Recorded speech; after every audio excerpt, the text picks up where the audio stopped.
രാത്രി ബാബുവും മറ്റും വരുന്നു. ഇന്നലെ രാത്രി എന്നെ തല്ലി എന്തിനാണെന്ന് ചോദിക്കും.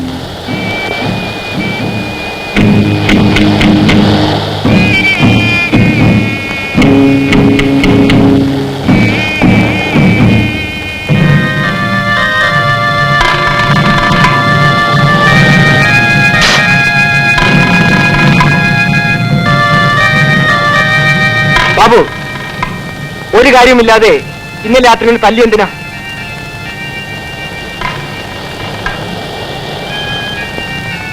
നീ ആരാണ് ചോദിക്കാൻ? ഇവൻ എന്റെ വള്ളത്തിൽ പണിയെടുക്കുന്നവരാണ്. അതുകൊണ്ട് പകരം ചോദിക്കാൻ വന്നതായിരിക്കും. എന്നാ ചോദിക്കണ. എനിക്ക് ഇഷ്ടമില്ലാത്തത് പറഞ്ഞാൽ ഞാൻ നിന്നെ എന്തല്ലും. എന്നെ അടിച്ചാ അപ്പ കാണാം. കാണാനൊന്നുമില്ലടാ. ഉണ്ടടാ പട്ടി.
പറഞ്ഞു നമുക്ക് ഇയാളെ കോയക്കട കടയിൽ കൊണ്ട് പഞ്ചാര വെച്ചേട്ടാ.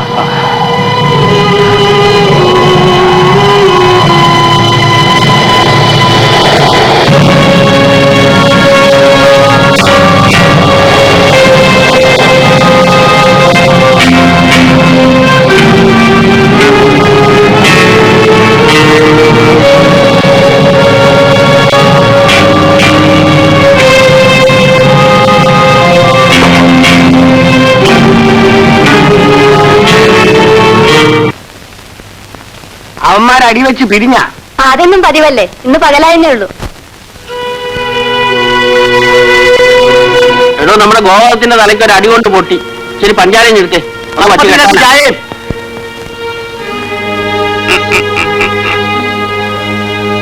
താൻ തന്റെ ജോലി നോക്കി പോകാതെ പിള്ളേരെ അടിപിടി കൂട്ടത്തിൽ ചെന്നിട്ട് വല്ല കാര്യമുണ്ടോ?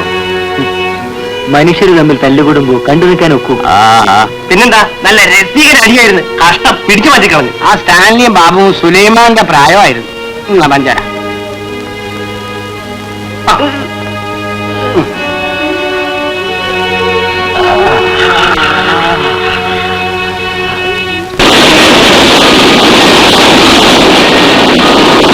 നിങ്ങളുടെ ഈ തമ്മിൽ നിർത്തിയില്ലേ? ഞാൻ എന്ത് വേണം? ബാബു മനഃപൂർവ്വം വഴക്കുണ്ടാക്കി. ഞാനും ഇതിനിടയിൽ കിടന്ന് സങ്കടപ്പെടുന്നത്. നിങ്ങളിൽ ആർക്ക് അപകടം പറ്റിയാലും എനിക്കല്ലേ വിഷയം. സ്റ്റാൻലിക്കെങ്കിലും ഒഴിഞ്ഞു മാറിക്കൂടെ? അതിന് ഞാൻ ആണല്ലാതാവും. ഞാൻ അയാളുടെ വഴക്കിന് പോയില്ല. പേടിച്ചില്ല, നിന്നെ വിചാരിച്ചു. നിങ്ങളുടെ വാശിയും വൈരാഗ്യം ഇങ്ങനെ നീണ്ടു നിന്നാൽ സ്റ്റാൻലിക്ക് എന്നെ കെട്ടിച്ചു തരുമോ? അതെന്തായാലും നടക്കുമെന്ന് തോന്നുന്നില്ല. അതെന്താ? ഞാൻ പറഞ്ഞ വാക്കിൽ നിന്നും മാറില്ല. എന്നോട് നിന്റെ ചേട്ടനുള്ളതിനേക്കാളും വൈരാഗ്യമാണ് നിന്റെ മമ്മിക്ക്. ആരെതിർത്താലും സ്റ്റാൻലി എന്നെ കിട്ടും. ഇല്ലെങ്കിൽ ഞാൻ ഈ കടലിൽ ചാടിച്ചാകും. ഞാൻ കാരണം എന്നിട വരില്ല. ആര് കാരണമായാലും. നീ തന്റെ ഇടം കാണിക്കാമെങ്കിൽ നാളെ മുതൽ നമ്മൾ ഒരുമിച്ച് ജീവിക്കും. എങ്ങനെ? ഇവിടെ മാത്രമല്ലല്ലോ കടലും വെള്ളവും. നമുക്ക് എവിടെയെങ്കിലും പോയി ജീവിക്കാം. മമ്മിയും ചേട്ടനും സമ്മതിക്കാതെ വന്നാൽ സ്റ്റാൻഡ് വിളിക്കുന്ന സ്ഥലത്ത് ഞാൻ വരും. കർത്താവ് സത്യം വരും.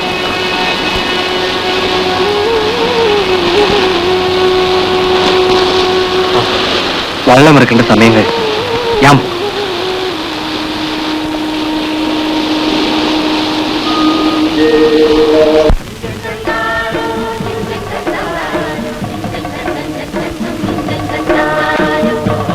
സൂസമ്മേ.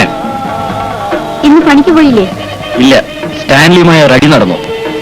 തുഴ ഒടിഞ്ഞു പോയി. ശരിക്കും കൊടുത്തോ? ശരിക്കും കൊടുത്തു. നല്ലപോലെ കിട്ടിയോ? പിന്നെ അവൻ കൈയും കെട്ടി നിൽക്കുമോ? സന്തോഷം. എനിക്ക് അടി കിട്ടിയാൽ നിനക്ക് സന്തോഷമാണല്ലേ? ദുഃഖമൊന്നുമില്ല. നിനക്ക് ദുഃഖം കാണില്ല. ഹൃദയം തുറന്ന് ഞാൻ നിന്നെ സ്നേഹിച്ചിട്ടും നിനക്ക് എന്നോട് സ്നേഹമില്ലല്ലോ. സ്നേഹക്കുറവുമില്ല. എന്നാ നമുക്ക് കല്യാണം കഴിക്കാം.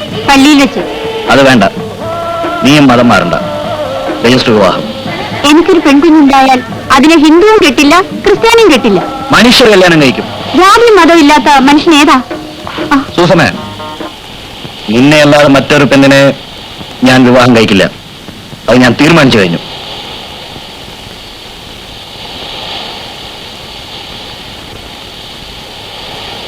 തോരൻ വല്ലതും വേണോ?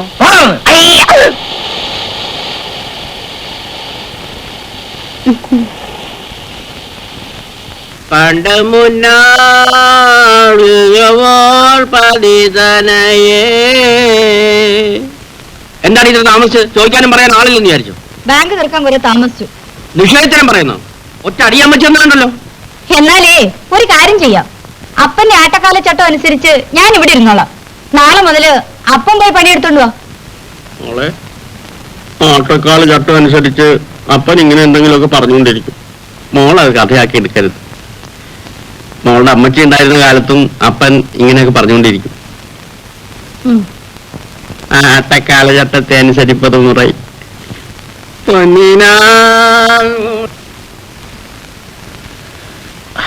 നീ ഇന്ന് കടലിൽ പോയില്ലേ? നയം പൊടിഞ്ഞു പോയി. നയമ്പ് എങ്ങനെ ഒടിഞ്ഞു? നയമ്പ് വെച്ച് സ്റ്റാൻലിക്ക് ഞാൻ കണക്കിന് കൊടുത്തു. എന്തിനാ ഇങ്ങനെ അടി കൂടുന്നു? അവനെ തല്ലിയതിന് നിനക്കെന്തിനാടി ഇത്ര സങ്കടം? അവർ ചേട്ടനെ ഉപദ്രവിക്കില്ലേ? എന്നെ ഉപദ്രവിക്കാൻ വരട്ടെ, അപ്പ കാണിച്ചു കൊടുക്കാം. അവന്റെയും അവന്റെ അപ്പന്റെയും നാശം എനിക്ക് കാണണം. മമ്മ ചേട്ടനെ കൊല്ലിച്ച് അടങ്ങും.